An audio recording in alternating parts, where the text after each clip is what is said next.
Hi, Robin Milanakis, Game Changer, and with another Robin's Rules for Life.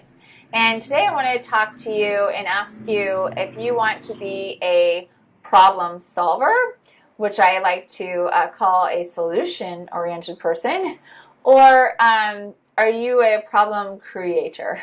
Let's talk about that for a second. So let's say we think about something. If you want to be a problem solver and a solution-oriented person, the first thing you have to do is you have to give up all blame.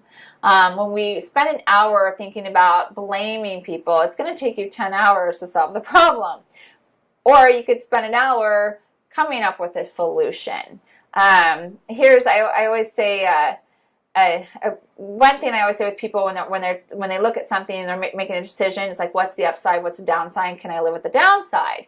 And when we live with a downside, because something is always going to have an upside, always going to have a downside, there's always solutions in there with everything. So what would be a solution? So when someone comes to you a problem, like, okay, instead of reacting and feeding the problem, because when you feed it, it will grow, or placing blame, if they have a problem, you own the problem once it's yours, right? So look at that, okay, well, what would be a solution?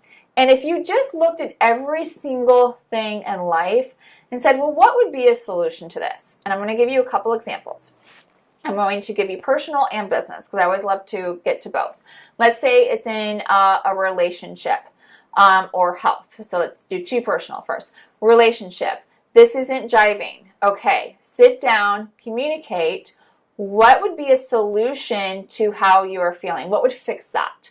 And then that person communicates, tells the other person, and then that person now has the choice, well, am I willing to work on that solution, or am I going to keep creating the same problem over and over? Let's go to health. I have this problem. Okay, well, what would be a solution? Because you can't blame McDonald's for your cholesterol, right? Because you chose to eat it.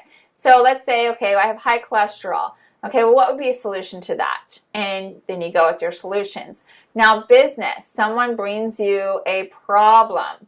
I'm going to do requests for repairs if you're in real estate. That's always a huge one I got. They come, they're like, well, the seller won't pay this or this, that, the other, whatever. Okay, well, let's come to a solution. How much is it? What would it take to resolve this? And just get everyone calm and come up with 3 solutions. 3. Usually when you come up with 3 solutions to something, there will be one in there everyone will be happy with, and then that's called solving a problem. So I hope that helps you. If you have any comments on that, I'd love to hear from it below.